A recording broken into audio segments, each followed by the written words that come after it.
इस साल फिर से बिहार बोर्ड और शिक्षा विभाग ने बिल्कुल कमाल कर दिया है। देखिए, रिजल्ट मैट्रिक के आने के 15 दिनों के अंदर ही मैट्रिक पास स्कॉलरशिप यानी 10th पास स्कॉलरशिप के लिए ऑनलाइन अप्लाई शुरू हो गया। जी हाँ, जिन बच्चों ने 2024 में बिहार बोर्ड से मैट्रिक का एग्जाम पास किया है, चाहे वो फर्स्ट डिवीजन हो चाहे वो सेकंड डिवीजन हो, ऐसे बच्चों को जो पैसा मिलता है ना, उसके लिए 8,000 और 10,000 रुपए के लिए ऑनलाइन अप्लाई शुरू हो गया है। इसी को हम कहते हैं मैट्रिक पास स्कॉलरशिप, इसी को हम कहते हैं 10th पास स्कॉलरशिप, इसी को हम कहते हैं मुख्यमंत्री बालक बालिका प्रोत्साहन योजना। तो ये जो योजना है, इसके तहत 10,000 रुपये और 8,000 रुपये अच्छी खासी राशि मिलती है और इसके लिए ऑनलाइन अप्लाई करना पड़ता है। और ऑनलाइन अप्लाई करने का डेट आ गया है, लिंक वगैरह सारे जो है ना वो एक्टिव कर दिए गए हैं, पूरा फॉर्म हमारे सामने आ गया। तो इस फॉर्म को भरना कैसे है, और सबसे बड़ी बात कि फॉर्म भरने में पिछले साल कुछ बच्चों ने ऐसी गलतियां की कि उनको ना तो 10,000 रुपया मिल पाया और ना ही उनको 8,000 रुपया मिल पाया। मतलब ऐसे बच्चे जो हकदार थे इस पैसे के भी और इस पैसे के भी, लेकिन उनकी अपनी गलती की वजह से उनको पैसा नहीं मिला। तो इस साल आपको वो गलती नहीं करनी है और इसीलिए मैं जो आपको इस वीडियो में बताने जा रहा हूं, उन सावधानियों को अपने ऑनलाइन अप्लाई करने के दौरान बहुत सावधानी से देखना भी है। और अगर आपने ये सावधानियां रख ली अप्लाई करने के टाइम, तो आपका 100% 10,000 रुपया और 8,000 रुपया आ जाएगा। पूरी जानकारी, अप्लाई लिंक और सभी तरह की जानकारियों के लिए हम गूगल में सर्च करेंगे स्काईलाइट स्टडी, और सबसे ऊपर जो यहाँ पर रिजल्ट आएगा ना, उसको हमें सिंपली क्लिक करके ओपन कर लेना। यहाँ पर थोड़ा सा आप नीचे आइएगा ना, तो यहाँ पर एक पोस्ट मिलेगा, मैट्रिक पास स्कॉलरशिप 2024 10th पास प्रोत्साहन राशि ऑनलाइन शुरू, यहाँ से करें अप्लाई। सिंपली इस पोस्ट को आपको क्लिक करके ओपन कर लेना है। देखिए, यहाँ पर पहले तो आप जान लीजिए कि ये जो अप्लाई शुरू हुआ है, ये इसको जो कहते हैं हम लोग प्रोत्साहन राशि, असल में ये है कितना और किसके लिए है। तो 8,000 रुपया मिलता है सेकंड डिवीजन वालों को और 10,000 रुपया मिलता है फर्स्ट डिवीजन वालों को। अब फर्स्ट डिवीजन से पास बच्चे, वो चाहे आप जनरल हो, BC2 हो, BC1 हो, SC हो, ST हो, अगर फर्स्ट डिवीजन है, लड़का हो चाहे लड़की हो, उनको 10,000 रुपया 100% मिल जाता है। और उसी प्रकार से 8,000 रुपये किसको मिलते हैं, तो 8,000 रुपये मिलते हैं ऐसे बच्चों को जो कि सेकंड डिवीजन से मैट्रिक पास करते हैं, लेकिन ऐसे बच्चे यानी कि जो SC ST कैटेगरी से हो, केवल उन्हीं को मिलता है। मतलब ये हुआ कि अगर कोई बच्चा जनरल कैटेगरी का है, कोई बच्चा अगर BC1 का है, कोई बच्चा अगर BC2 का है और सेकंड डिवीजन से मैट्रिक पास किया, तो उसको कुछ नहीं मिलेगा। हाँ, अगर SC या फिर ST का लड़का या लड़की है और सेकंड डिवीजन मैट्रिक में है, तो उसको मिलेगा 8,000 रुपया। अब रही बात कि ये जो ऑनलाइन अप्लाई शुरू हुआ है ना, 15 अप्रैल 2024 से मैट्रिक पास प्रोत्साहन राशि 2024 के लिए अप्लाई शुरू हो गया है। और इसके अगर हम लास्ट डेट की बात करें तो 15 मई 2024 तक लास्ट डेट है, यानी पूरे 1 महीने का समय आपको मिला है अप्लाई करने के लिए। 15 अप्रैल से शुरू हुआ, 15 मई तक इसका लास्ट डेट है। ये तो हो गई बात। अब यहाँ पर सबसे इंपॉर्टेंट चीज, सबसे इंपॉर्टेंट याद रखिएगा, ये कि आप आधार सीडेड अकाउंट का ही यूज करेंगे। मतलब ये हुआ कि ये जैसे ही अप्लाई करने के लिए आप फॉर्म को खोलेंगे, आपको उसमें क्या डालना पड़ता है, आधार नंबर डालना पड़ता है। और आधार नंबर जो है ना आपका, वो आपके बैंक अकाउंट के साथ सीडेड होना चाहिए। अब यहाँ पर मैं बता दूं कि सीडेड क्या होता है। अगर आप आधार लिंकिंग को ही सीडेड समझ रहे हैं तो ये गलत है। सीडेड अलग चीज़ है। आधार सीडिंग क्या होता है, कैसे करना है, हमारा अपना आधार और बैंक सीडेड है कि नहीं, सीडिंग किया हुआ है कि नहीं, ऑनलाइन चेक कैसे करें, ये सब इस लिंक पर क्लिक करके आप पढ़ सकते हैं। इसका वीडियो भी आपको मिल जाएगा, जो कि इसी वीडियो के डिस्क्रिप्शन बॉक्स में भी और कमेंट में दिया हुआ है। क्योंकि देखिए, आधार सीडेड अकाउंट नहीं रहेगा तो आप लाख ऑनलाइन कर लीजिए, लाख आपका सारा डिटेल सही क्यों ना है, आपका पैसा 100% नहीं आएगा तो नहीं आएगा। अब यही सिर्फ यही नहीं, इसके अलावा भी आप किसी भी प्रकार का सरकारी लाभ, कोई भी स्कॉलरशिप, अगर पैसा आपको लेना है तो आधार सीडिंग कराना जरूरी है। आधार सीडेड अकाउंट होने के बाद ही आपका पैसा आपके अकाउंट में आ पाएगा। अब यहाँ पर देखिए कुछ शर्तें क्या है। शर्तें यह है कि जो आवेदक होना चाहिए वह बिहार का अस्थायी निवासी होना चाहिए भाई। या यहाँ पर देखिए छात्र और छात्राएं दोनों इस स्कॉलरशिप के लिए अप्लाई कर सकते हैं, यानी लड़के भी और लड़कियां भी।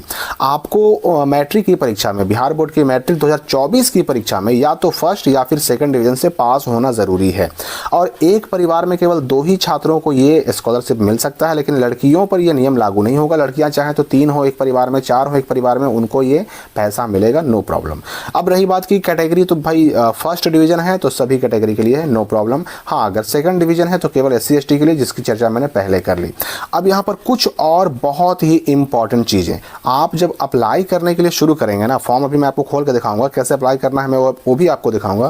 तो उसके लिए आपका 10th एडमिट कार्ड होना चाहिए। मार्कशीट तो आपका आया नहीं है, इसलिए मार्कशीट नहीं भी है तो आपके पास एडमिट कार्ड है। एडमिट कार्ड का डिटेल्स आपका उससे काम चल जाएगा। याद रहे कि कुछ भी अपलोड नहीं करना होता इस फॉर्म को भरने के लिए, कोई भी डॉक्यूमेंट आपको अपलोड नहीं करना है। बड़े आराम से आप अपने ही मोबाइल से ऑनलाइन कर सकते हैं। आधार कार्ड हाथ में रखना होगा, एडमिट कार्ड हाथ में रखना होगा, बैंक अकाउंट यानी पासबुक हाथ में रखना होगा, और इसमें 2 अलग अलग मोबाइल नंबर चाहिए, 2 अलग अलग यूनिक मोबाइल नंबर। मतलब जिस मोबाइल नंबर का इस्तेमाल पहले से किसी बच्चे ने अपने फॉर्म में कर लिया है, इस साल का, पिछले साल की बात नहीं कर रहा हूं मैं, इस साल अगर किसी बच्चे ने 2024 के इस फॉर्म को भरने में किसी मोबाइल नंबर का इस्तेमाल कर लिया तो उसी मोबाइल नंबर से कोई दूसरा बच्चा ये फॉर्म अब नहीं भर सकता। तो ये भी ध्यान रखना है। फिर एक ईमेल आईडी होना चाहिए। ईमेल आईडी एक ही से काम चल जाएगा, लेकिन मोबाइल नंबर 2 अलग अलग ज़रूरत पड़ेगी, और दोनों मोबाइल नंबर बिल्कुल यूनिक होना चाहिए। दोनों पर OTP जाएगा, दोनों पर OTP को वेरीफाई भी करना होगा, और ईमेल आईडी पर भी OTP जाएगा। अब देखिए यहाँ पर कुछ महत्वपूर्ण निर्देश। जो अकाउंट, जो पासबुक आप यूज़ करेंगे वह आपके अपने नाम से खुला होना चाहिए, और अकाउंट जो है आपका एक्टिव भी होना चाहिए। मतलब ये कि उसमें अगर बहुत दिनों से आपने लेन देन ना किया है, यानी ना तो कोई पैसा निकाला है ना तो कोई पैसा जमा किया है, तो 100, 50, 200, 500 जो भी आपको मतलब उचित लगे, जितना आपके पास अवेलेबल है उतना या तो निकाल लीजिए या फिर जमा कर दीजिए। इससे क्या होगा कि अगर आपका अकाउंट इनएक्टिव भी रहेगा ना तो एक्टिव हो जाएगा। सीडेड की बात यहाँ भी कह दी गई कि सीडेड के बिना तो पैसा आना ही नहीं है, इसलिए सीडेड ज़रूर करा लेना है। अब यहाँ पर मैं बता दूं कि पिछले साल बहुत सारे बच्चों ने सीडिंग बाद में करवाया, शुरू में अप्लाई कर दिया बाद में करवाया, लेकिन आपको ये काम नहीं करना है। आपको पहले ऊपर दिए गए लिंक से या फिर यहाँ पर दिए गए लिंक से चेक कर लेना है कि आपका आधार सीडेड अकाउंट है कि नहीं, और अगर नहीं है तो पहले वो करवाना है तब अप्लाई करना है, वरना अप्लाई कर दीजिएगा आपका पेमेंट लटक जाएगा, बहुत मुश्किल होगी। क्योंकि 2023 वाले बच्चे बहुत झेले हैं, उनको ये पैसा मिलने में बहुत दिक्कत हुई है, बहुत सारे बच्चों को नहीं भी मिल पाया। अब रही बात की जो आपका बैंक अकाउंट होना चाहिए, बिहार के ही किसी बैंक के किसी ब्रांच में खुला होना चाहिए। बिहार के बाहर का अकाउंट रहेगा, पैसे जाने में दिक्कत हो सकती है। ज्वाइंट अकाउंट भी नहीं होना चाहिए, आपके अपने नाम से हो और अकेले आप ही के नाम से हो। अगर ज्वाइंट अकाउंट यूज़ करते हैं तो उसमें भी पैसा नहीं जाता है। ये कुछ बैंक हैं जिनके अकाउंट नंबर अलाउड नहीं है, इनका आप बैंक अकाउंट नंबर पासबुक यानी कि यूज़ नहीं कर सकते, उनमें भी पैसा जाने में रिस्की हो जाता है। अब यहाँ पर वही चीज़ है कि एक मोबाइल नंबर से एक ही फॉर्म भरा जाएगा और एक ईमेल आईडी से भी एक ही फॉर्म भरा जाएगा। अब यहाँ पर देखिए 8वां और 9वां पॉइंट। 8वां में देखिए बैंक अकाउंट में और मैट्रिक के एडमिट कार्ड में आपका बिल्कुल एक ही नाम होना चाहिए, नाम का स्पेलिंग बिल्कुल सेम होना चाहिए, तभी पैसा आएगा। और 9वां की बात करें अगर हम, तो 9वां पॉइंट में है कि आपका जो आधार कार्ड है और जो आपके मैट्रिक का एडमिट कार्ड है, उन दोनों में आपका नाम, पिता का नाम और जन्म तिथि, ये 3 चीज़ें बिल्कुल एक होना चाहिए। स्पेलिंग में जरा भी डिफरेंस होगा, डेट ऑफ बर्थ में अगर थोड़ा बहुत डिफरेंस होगा तो मिसमैच हो जाएगा। और जहाँ DOB मिसमैच हुआ, डेट ऑफ बर्थ मिसमैच हुआ, या फिर फादर्स नेम मिसमैच हुआ, या फिर आपका नाम मिसमैच हुआ, फिर आपका जो आवेदन है, फॉर्म है, चल जाएगा, पेंडिंग में लटक जाएगा और फिर पैसा नहीं आएगा। इसलिए अप्लाई करने से पहले अगर आपके मैट्रिक एडमिट कार्ड में नाम कुछ और है, आधार में नाम कुछ और है, तो पहले आधार कार्ड को सुधरवा करके मैट्रिक के हिसाब से बिल्कुल सेम कर लीजिए। अपना नाम हो, पिता का नाम हो, डेट ऑफ बर्थ बिल्कुल सेम कर लीजिए। और सेम वही काम आपको यहाँ भी करना है। अगर बैंक अकाउंट में नाम कुछ और है और आपके एडमिट कार्ड में नाम कुछ और है, तो ये बैंक अकाउंट में भी सुधार करवा के उसको बिल्कुल सेम कर लीजिए। क्योंकि मैट्रिक वाले में आप फिलहाल सुधार नहीं कर सकते, इसका डेट अलग से आता है और कभी कभी साल भर भी लग जाते हैं डेट आने में मैट्रिक का सुधार कराने के लिए, तो इसका हम अलग से वीडियो बनाएंगे। तो याद रखिए कि मैट्रिक में सुधार तो अभी फिलहाल होगा नहीं, तो आपको बैंक अकाउंट में भी चेंज करके सेम कर लेना है और अपने आधार कार्ड में भी चेंज करके सेम कर लेना है, और सेम हो जाए तब जा करके अप्लाई करना है, वरना उससे पहले कीजिएगा तो पैसा आपका लटक सकता है। अब उसके बाद देखिए कुछ इंस्ट्रक्शन यहाँ पर भी हैं, वही जो इंग्लिश में दिए गए हैं। नीचे में आते हैं तो बहुत सारे हमें लिंक्स मिलते हैं। यहाँ पर देखिए अप्लाई करने का लिंक है आपके सामने, अप्लाई है यार सबसे ऊपर, फिर ये एप्लीकेशन स्टेटस, ये अप्लाई करने के बाद, और फिर अप्लाई करने के बाद जो है ना लॉगिन करके फाइनल सबमिट करना पड़ता है। अगर किसी का यूजर आईडी पासवर्ड नहीं आता है तो उसको यूजर आईडी पासवर्ड मंगाना पड़ता है, तो यहाँ पर उसका लिंक है। फाइनलाइज करने के लिए जो पेंडिंग होते हैं उनका लिस्ट यहाँ पर मिल जाएगा। आधार सीडेड चेक करने के लिए लिंक यहाँ पर भी दिया हुआ है, और लिस्ट में नाम देखने का लिंक वगैरह सब कुछ दिया हुआ है। तो यहाँ पर सबसे पहले हम क्या करेंगे, अप्लाई ऑनलाइन करेंगे। याद रखिए कि इसका अप्लाई जो होता है 2 चरणों में होता है, 2 स्टेप में होता है। सबसे पहले होगा रजिस्ट्रेशन। ये लिंक खुल गया आपके सामने, देख रहे हैं आप। सबसे पहले ये रजिस्ट्रेशन पेज खुला, तो इसमें आपको क्या करना है कि रजिस्ट्रेशन करना है। 3 जगह हम क्लिक करेंगे और इन तीनों जगहों पर क्लिक करके हमें क्या करना है, कंटिन्यू कर देना है। ये जो पेज खुला ना, इसी में आपको, ये फर्स्ट स्टेप हो गया, इसमें आपको अपना क्या करना है, जिस स्कूल से आपने मैट्रिक पास किया वो स्कूल किस जिला में है वो जिला चुन लेना है। अपने मैट्रिक का रजिस्ट्रेशन नंबर, उसमें क्या होता है कि शुरू में कुछ 5 अंक होते हैं, उसके बाद फिर जो है 5 अंक होते हैं और फिर डैश दे करके लास्ट में ईयर होता है। तो उसी फॉर्मेट में यहाँ रजिस्ट्रेशन नंबर डाल देना है। अपना नाम यहाँ मैट्रिक के एडमिट कार्ड के हिसाब से डालना है। अपना डेट ऑफ बर्थ यहाँ मैट्रिक के एडमिट कार्ड के हिसाब से डालना है। अपने पिताजी का नाम यहाँ मैट्रिक के हिसाब से डालना है। यहाँ माताजी का नाम मैट्रिक के हिसाब से डालना है। इसके बाद मैट्रिक में कितना नंबर आया, 300, 350, 375, जितना आया उतना आपको यहाँ पर लिख देना होगा, इस बॉक्स में लिख देना होगा। डिवीजन फर्स्ट या सेकंड आपको यहाँ चुन लेना है, थर्ड को नहीं मिलता है ये पैसा, याद रखिएगा। कैटेगरी यहाँ से चुन लेना होगा आपको, और कैटेगरी यहाँ पर क्लिक कीजिए। देखिए डिवीजन में फर्स्ट सेकंड 2 चीज़ आएंगे, और कैटेगरी में आपका जनरल BC यानी BC2 हो गया, और EBC यानी BC1 हो गया, और उसके बाद SC ST तो चुन लेना है यहाँ पर। उसके बाद देखिए यहाँ रोल नंबर, तो मैट्रिक का जो रोल नंबर था आपका वो 7 अंक का होगा, और ये मैट्रिक का रोल नंबर 24 से शुरू होगा, वो यहाँ पे डाल देना है। मैरिड में नो ही रहना चाहिए, यस कीजिएगा, कहानी खत्म, अप्लाई नहीं कर पाइएगा।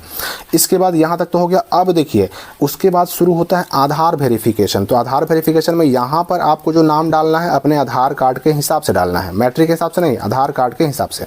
जेंडर चुन लेना है, मेल या फीमेल, और यहाँ पर आधार नंबर 12 अंकों का डाल देना है। उसके बाद जो आधार कार्ड में डेट ऑफ बर्थ है वो डेट ऑफ बर्थ यहाँ डालना है, मैट्रिक के हिसाब से नहीं। और ये 4 चीज़ डालने के बाद वेरीफाई आधार नंबर पर क्लिक कीजिएगा, सब सही पाया जाएगा तो यहाँ पर ग्रीन हो जाएगा, ये वाला वेरीफाइड ग्रीन कलर से लिखा जाएगा। इसके बाद यहाँ पर पहला मोबाइल नंबर डाल करके वेरीफाई विथ OTP पे क्लिक कर देना है, तो उस पहले मोबाइल नंबर पर चला जाएगा OTP। फिर यहाँ दूसरा मोबाइल नंबर यूनिक डाल करके फिर वही काम करना है, दूसरे पर भी चल जाएगा OTP, और यहाँ बॉक्स खुल जाएगा OTP डालने का, डाल करके उसको वेरीफाई कर देना है। उसी प्रकार से ईमेल आईडी डाल करके और यहाँ वेरीफाई विथ OTP, तो OTP ईमेल आईडी पे आएगा, उसको भी वेरीफाई कर देना है। और उसके बाद यहाँ प्रीव्यू पर क्लिक कीजिएगा तो अगले पेज में आपका भरा हुआ सारा डिटेल दिखाई देगा, उसको एक बार मिला लेना है और फाइनल सबमिट कर देना है। फाइनल सबमिट हो जाने के बाद आपको मिलेगा कुछ नहीं, सबमिट हो जाने के बाद वेट करना है 7 दिन, 10 दिन या फिर 15 दिन लगेंगे। आपके दिए हुए फर्स्ट मोबाइल नंबर पर आएगा यूज़र ID और पासवर्ड। पहला स्टेप पूरा कर लिया आपने, उसके बाद वेट करना है, 7 दिन लगे, 10 दिन लगे, 15 दिन लगे, 1 महीना लगे, पहला स्टेप पूरा करने के बाद वेट करना है। और वेट करने के बाद जो मोबाइल नंबर दिया उस पर आएगा यूज़र ID और पासवर्ड। उस यूज़र ID और पासवर्ड का इस्तेमाल कहाँ करेंगे, तो उसका देखिए लिंक यहाँ पर आपको दिया गया था, लॉगिन का लिंक यहाँ है ना, student login for final submit. तो यहाँ पर जा करके हम लॉगिन करेंगे, और लॉगिन करने के बाद फिर से वही डिटेल मिलाना होगा और उसको फाइनल सबमिट करना होगा। ये हो गया सेकंड स्टेप। फर्स्ट स्टेप में रजिस्ट्रेशन और सेकंड स्टेप में फाइनल सबमिट। फाइनल सबमिट हो गया, अब आपका काम खत्म, अब बस पेमेंट का वेट करना है।